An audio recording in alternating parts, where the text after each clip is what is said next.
Hi ಎಲ್ರಿಗೂ ನಮಸ್ಕಾರ. ಎಲ್ಲರೂ ಹೇಗಿದ್ದೀರಾ? ಚೆನ್ನಾಗಿದ್ದೀರಾ ಅಂತ ಭಾವಿಸ್ತೇನೆ. ಇನ್ನೂ ಯಾರು ನಮ್ಮ ಚಾನಲ್ನ ಸಬ್ಸ್ಕ್ರೈಬ್ ಮಾಡದೆ ನೋಡ್ತಾ ಇದ್ದೀರಾ, ಪ್ಲೀಸ್ ಸಬ್ಸ್ಕ್ರೈಬ್ ಮಾಡಿ, ಹಾಗೆ ಬೆಲ್ ಐಕಾನ್ನ ಕ್ಲಿಕ್ ಮಾಡಿ. ಯಾಕೆಂದರೆ ನಾನು ಯಾವುದೇ ವಿಡಿಯೋ ಅಪ್ಲೋಡ್ ಮಾಡಿದ್ರೂ ನಿಮಗೆ ನೋಟಿಫಿಕೇಷನ್ ಬರುತ್ತೆ, ಹಾಗಾಗಿ ನೀವು ಆರಾಮಾಗಿ ನೋಡ್ಬೋದು. ನನ್ನ ಪ್ರೀತಿಯ ವೀಕ್ಷಕರಿಗೆ ಸುಚಿ ಸತೀಶ್ ಡೈಲಿ ವ್ಲಾಗ್ ಚಾನಲ್ಗೆ ಸ್ವಾಗತ ಸುಸ್ವಾಗತ. ಇವತ್ತಿನ ವಿಡಿಯೋದಲ್ಲಿ ಗೌರಿ ಗಣೇಶನ ಹಬ್ಬದ ಬಗ್ಗೆ ಸಂಪೂರ್ಣ ಮಾಹಿತಿ ತಿಳಿಯೋಣ. ನಾವೆಲ್ಲರೂ ಗೌರಿ ಗಣೇಶ ಹಬ್ಬನ ಮಾಡ್ತೀವಿ, ಆದರೆ ಹಬ್ಬದ ಮಹತ್ವ ತಿಳಿದುಕೊಳ್ಳುವುದಿಲ್ಲ. ಹಾಗಾಗಿ ನಾವು ಮೊದಲು ಗೌರಿ ಗಣೇಶನ ಹಬ್ಬದ ಬಗ್ಗೆ ತಿಳಿದುಕೊಳ್ಬೇಕಲ್ವಾ? ಹಾಗಾಗಿ ತಿಳ್ಕೊಳ್ಳೋಣ. ಗೌರಿ ಗಣೇಶ ಹಬ್ಬವು ಕರ್ನಾಟಕದ ಸಂಸ್ಕೃತಿಯ ಮತ್ತು ಮಹತ್ವ ಭಾಗವಾಗಿದೆ ಎಂದು ಹೇಳಲಾಗಿದೆ. ಗಣೇಶ ಚತುರ್ಥಿಯ ಇಂದಿನ ದಿನದಂದು ಗೌರಿ ದೇವಿಯನ್ನು ಪೂಜಿಸುವ ಮೂಲಕ ಹಬ್ಬವನ್ನು ಆಚರಿಸುತ್ತೇವೆ. ಕರ್ನಾಟಕದಲ್ಲಿ ಜನರು ಎರಡೂ ಹಬ್ಬವನ್ನು ಒಟ್ಟಿಗೆ ಮಾಡುವ ಹಬ್ಬ ಅಂದರೆ ಗೌರಿ ಗಣೇಶ ಹಬ್ಬ ಎಂದು ಗುರುತಿಸಿ ಆಚರಿಸುತ್ತೇವೆ ನಾವೆಲ್ಲರೂ. ಎಲ್ಲರ ನಂಬಿಕೆಯ ಪ್ರಕಾರ ಗೌರಿ ದೇವಿಯನ್ನು ತಡಿಗೆ ಅಥವಾ ಭಾದ್ರ ಮಾಸದ 3ನೇ ದಿನದಂದು ಮನೆಗಳಿಗೆ ಆಹ್ವಾನಿಸುತ್ತೇವೆ. ಸುವರ್ಣ ಗೌರಿ ಎಂದರೆ ಮಂಗಳಕರವಾದದ್ದು. ಸುವರ್ಣ ಗೌರಿ ಪೂಜೆ. ಶಕ್ತಿ ದೇವತೆ ಮಂಗಳ ಗೌರಿ ಎಂದು ಪೂಜೆ ಮಾಡುವ ದೇವತೆ ಎಂದರೆ ಗೌರಿ ಎಂದು ನಿಮಗೂ ಗೊತ್ತಿದೆ. ಗೌರಿ ಉತ್ಸವ ಹಾಗೂ ಗೌರಿ ಪೂಜೆಯನ್ನು ಭಾರತದ ಅನೇಕ ಭಾಗದಲ್ಲಿ ಆಚರಿಸುತ್ತೇವೆ. ಗಣೇಶ ಚತುರ್ಥಿಯ ಮುಂದಿನ ದಿನಕ್ಕೆ ಆಚರಿಸುವ ಈ ಹಬ್ಬಕ್ಕೆ ಗೌರಿ ಗಣೇಶ ಹಬ್ಬ ಹಾಗೂ ಗೌರಿ ಚೌತಿ ಅಥವಾ ಗೌರಿ ಹಬ್ಬ ಎಂದು ಕರೆಯುತ್ತೇವೆ. ಈ ಹಬ್ಬವು ವಿಶೇಷವಾಗಿ ವಿವಾಹಿತ ಮಹಿಳೆಯರಿಗೆ ಸಮರ್ಪಿತವಾಗಿದೆ ಅಂತಲೇ ಹೇಳಬಹುದು. ಹಿಂದೂ ಪಂಚಾಂಗದ ಪ್ರಕಾರ ಗೌರಿ ಹಬ್ಬ ಭಾದ್ರಪದ ಶುದ್ಧ ತೃತೀಯ ದಿನ ಎಂದು ಆಚರಿಸುತ್ತೇವೆ. ಇದರ ಮರುದಿನವೇ ಭಾದ್ರಪದ ಶುದ್ಧ ತೃತೀಯ ದಿನ ಗಣೇಶನ ಹಬ್ಬ ಎಂದು ಆಚರಿಸುತ್ತೇವೆ ನಾವುಗಳು. ಸೌಭಾಗ್ಯವನ್ನು ಕರುಣಿಸುವ ಗೌರಿ ಉತ್ಸವವನ್ನು ವಿವಾಹಿತ ಮಹಿಳೆಯರು ಆಚರಿಸುತ್ತಾರೆ. ಗೌರಿಯನ್ನು ಯಾಕೆ ಆರಾಧಿಸಬೇಕು ಅಂದರೆ, ಗೌರಿಯನ್ನು ಆರಾಧಿಸುವುದರಿಂದ ಸುಖ ಸಂಪತ್ತು ಸುದೀರ್ಘ ಸುಂದರ ಜೀವನವನ್ನು ನೀಡೋದು ಅಲ್ಲದೆ ಉತ್ತಮ ಪತಿಯನ್ನು ನೀಡಿ ಆ ಗೌರಿ ಸುವರ್ಣ ಗೌರಿ ಆಶೀರ್ವಾದಿಸುತ್ತಾಳೆ. ಹಾಗಾಗಿ ನಾವು ಗೌರಿಯನ್ನು ಆರಾಧಿಸಬೇಕಾಗುತ್ತೆ. ಹೀಗೆ ಗೌರಿ ಹಬ್ಬ ಸ್ವತಃ ವರಮಹಾಲಕ್ಷ್ಮಿ ವ್ರತವನ್ನು ಹೋಲುತ್ತದೆ. ವ್ಯತ್ಯಾಸ ಇಷ್ಟೇ, ಬೇರೇನಿಲ್ಲ. ಲಕ್ಷ್ಮಿಯ ಸ್ಥಾನದಲ್ಲಿ ಗೌರಿಯನ್ನು ಇಟ್ಟು ಪೂಜಿಸುತ್ತಾರೆ. ಹಾಗಾಗಿ ವರಮಹಾಲಕ್ಷ್ಮಿ ವ್ರತವನ್ನು ಹೋಲುತ್ತದೆ ಈ ಗೌರಿ ಹಬ್ಬ. ಇನ್ನು ಗಣೇಶ ಹೇಗೆ ರಚನೆ ಆದ ಅನ್ನೋ ವಿಷಯಕ್ಕೆ ಬಂದರೆ, ಗೌರಿ ಅಥವಾ ಪಾರ್ವತಿ ದೇವಿಯು ತನ್ನ ದೇಹಕ್ಕೆ ಹಚ್ಚಿಕೊಂಡ ಅರಿಶಿಣದ ಮುದ್ದೆ ಸಹಾಯದಿಂದ ಗಣೇಶನನ್ನು ರಚಿಸಿದರು. ಆ ದಿನದಂದೇ ಗಣೇಶನ ಜನ್ಮದಿನವೆಂದು ಹೇಳುತ್ತದೆ ವೇದ. ಗಣೇಶನನ್ನು ರಚಿಸಿದ ದಿನವೇ ಆ ಪವಿತ್ರದ ದಿನದಂದು ವಿನಾಯಕ ಚತುರ್ಥಿ ದಿನ ಅಥವಾ ಗಣೇಶ ಚತುರ್ಥಿ ಎಂದು ಕರೆಯುತ್ತೇವೆ. ಗಣೇಶನು ಸಮೃದ್ಧಿ, ಬುದ್ಧಿವಂತಿಕೆ, ಶ್ರೇಯಸ್ಸು, ಆಯಸ್ಸು, ಆರೋಗ್ಯ ಹೀಗೆ ಮಂಗಳವನ್ನು ತರುವಂತಹ ದೇವ ಎಂದರೆ ಗಣೇಶನೇ. ಹೀಗೆ ಈಗ ಹೇಗೆ ಬಂತು ಅಂತಂದರೆ, ಹಿಂದೂ ಪಂಚಾಂಗದ ಪ್ರಕಾರ ಹಬ್ಬವು ಭಾದ್ರಪದ ಮಾಸದಲ್ಲಿ ಬಂದಿದೆ.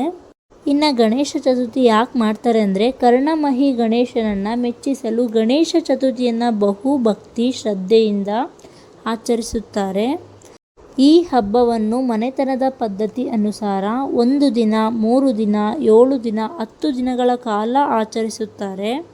ಇನ್ನು ನೋಡೋದಾದರೆ, ಕೆಲವರು ಗೌರಿ ಚೌತಿಯ ಮತ್ತು ಗೌರಿ ಗಣೇಶನ ಮೂರ್ತಿಯನ್ನು ಮನೆಗೆ ತರುವಾಗ 2 ಗೌರಿ ಮೂರ್ತಿಯನ್ನು ತಂದು ಗಣೇಶನ ಸಹೋದರಿಯರೆಂದು ಆಚರಿಸುತ್ತಾರೆ.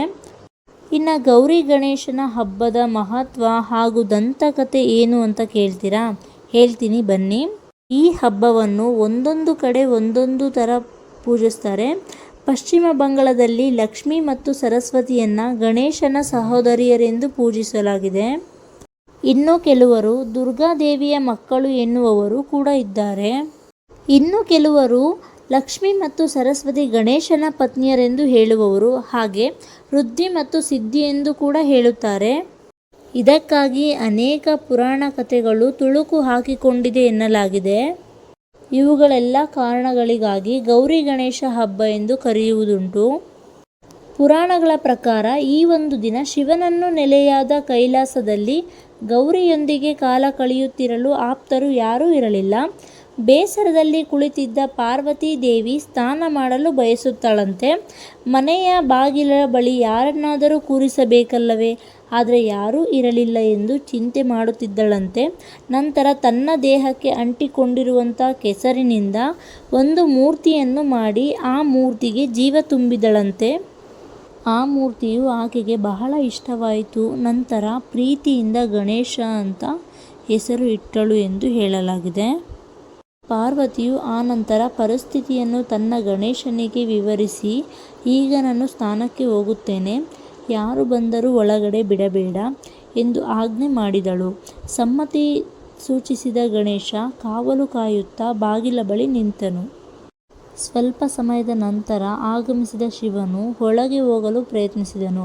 ಆದರೆ ತಾಯಿಯ ಅಣತೆಯನ್ನು ಪರಿಪಾಲಿಸುತ್ತಿದ್ದ ಗಣೇಶ ಶಿವನನ್ನು ತಡೆದು ನಿಲ್ಲಿಸಿದನು.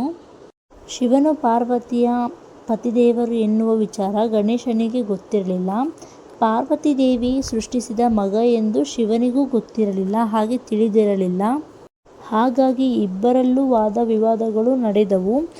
ಒಳ ಪ್ರವೇಶಕ್ಕೆ ತಡೆಯುತ್ತಿದ್ದ ಗಣೇಶನ ಮೇಲೆ ಶಿವನಿಗೆ ಕೋಪ ಹೆಚ್ಚಾಗಿ ಗಣೇಶನ ತಲೆಯನ್ನು ಕತ್ತರಿಸಿದನು. ಆನಂತರ ಸ್ನಾನ ಮುಗಿಸಿ ಬಂದ ಪಾರ್ವತಿ ದೇವಿಗೆ ಮಗನ ಸ್ಥಿತಿ ನೋಡಿ ದುಃಖ, ಕೋಪ ಉಕ್ಕಿ ಉಕ್ಕಿ ಅವನ ಮೇಲೆ ಉಂಟಾಯಿತು. ಇನ್ನು ಶಿವನಿಗೆ ನಡೆದ ವಿಚಾರವನ್ನು ತಿಳಿಸಿ ತನ್ನ ಮಗ ಗಣೇಶನಿಗೆ ಜೀವ ತರುವಂತೆ ಬೇಡಿಕೊಂಡಳಂತೆ ಪಾರ್ವತಿ. ಪಾರ್ವತಿಯ ಅಣತೆ ಮಣಿದ ಶಿವನು ತನ್ನ ಸೈನಿಕರಿಗೆ ಉತ್ತರ ದಿಕ್ಕಿನಲ್ಲಿ ತಲೆಯಿಟ್ಟು ಮಲಗಿದವರ ತಲೆ ಕತ್ತರಿಸಿ ತರಬೇಕಾಗಿ ಹೇಳಿದನು. ಆ ಸಂದರ್ಭದಲ್ಲಿ ಆನೆಯೊಂದು ಉತ್ತರ ದಿಕ್ಕಿನಲ್ಲಿ ಮಲಗಿರುವುದನ್ನು ಕಂಡು ಆ ತಕ್ಷಣವೇ ಆನೆಯ ತಲೆಯನ್ನು ಕತ್ತರಿಸಿ ತಂದು ಶಿವನಿಗೆ ನೀಡಿದರು. ಶಿವನು ಗಣೇಶನ ಕುತ್ತಿಗೆಗೆ ಆನೆಯ ಮುಖವನ್ನು ಜೋಡಿಸಿ ಮರುಜೀವ ನೀಡಿದನು. ಅನಿವಾರ್ಯವಾಗಿ ಆನೆಯ ತಲೆಯನ್ನು ಕತ್ತರಿಸಿ ಕೂರಿಸಿ ಬೇಕಾದುದರಿಂದ ಗಣೇಶನ ಮುಖದಲ್ಲಿ ಸೊಂಡಲು ಇರುವುದನ್ನು ನಾವು ಕಾಣಬಹುದು.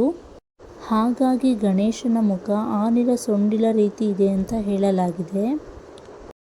ಇನ್ನು ಮಹಿಳೆಯರು ಆರಾಧಿಸುವ ಆ ದೇವಿಯನ್ನು ಚೌತಿಯ ಮುನ್ನ ದಿನವೇ ತಂದು ಪೂಜಿಸಲಾಗುತ್ತದೆ.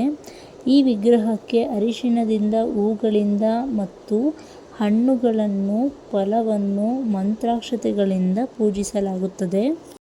ಅಕ್ಕಿ ಹಾಗೂ ಧಾನ್ಯಗಳನ್ನು ದೀಪವನ್ನಾಗಿ ಹಿಡಿಸುತ್ತಾರೆ. ಹಣ್ಣುಗಳ ನೈವೇದ್ಯ ಮಾಡುತ್ತಾರೆ. ಭಕ್ಷ್ಯ ಭೋಜನಗಳನ್ನು ಮಾಡುತ್ತಾರೆ. ಹಾಗೆಯೇ ಸುಮಂಗಲಿಯರಿಗೆ ಮರದ ಬಾಗಿಣವನ್ನು ನೀಡಿ ತನ್ನ ಸೌಭಾಗ್ಯವನ್ನು ಕೋರಿ ಮರುದಿನ ಗಣೇಶನ ಕರೆತರುವುದಾಗಿ ಹೇಳುತ್ತಾರೆ ಹಿರಿಯರು. ಹೀಗೆ ಗೌರಿ ಮತ್ತು ಗಣೇಶ ಹಬ್ಬ ಒಟ್ಟಾಗಿ ಭಕ್ತರ ಮನೆಗೆ ಬರುತ್ತಾರೆ. ಇದೇ ನೋಡಿ ಗೌರಿ ಗಣೇಶ ಹಬ್ಬದ ಮಹತ್ವ. ಈ ವಿಡಿಯೋ ನಿಮಗೆ ಇಷ್ಟ ಆಗಿದರೆ ನಿಮ್ಮ ಫ್ಯಾಮಿಲಿ ಫ್ರೆಂಡ್ಗೆ ಶೇರ್ ಮಾಡಿ. ಹಬ್ಬ ಮಾಡುವ ಮುನ್ನ ಈ ವಿಡಿಯೋದ ಬಗ್ಗೆ ತಿಳಿದ್ರೆ ನಿಮಗೂ ಕೂಡ ಹೆಲ್ಪ್ ಆಗ್ಬೋದು. ಇನ್ನೂ ಯಾರು ನಮ್ಮ ಚಾನಲ್ನ ಸಬ್ಸ್ಕ್ರೈಬ್ ಮಾಡದೆ ನೋಡ್ತಾ ಇದ್ದೀರಾ, ಪ್ಲೀಸ್ ಸಬ್ಸ್ಕ್ರೈಬ್ ಮಾಡಿ, ಶೇರ್ ಮಾಡಿ, ಕಮೆಂಟ್ ಮಾಡಿ, ಲೈಕ್ ಮಾಡಿ, ಸಪೋರ್ಟ್ ಮಾಡಿ. ಇನ್ನಷ್ಟು ವಿಡಿಯೋಗಳ ಜೊತೆ ಬರ್ತೀನಿ. Thank you for watching.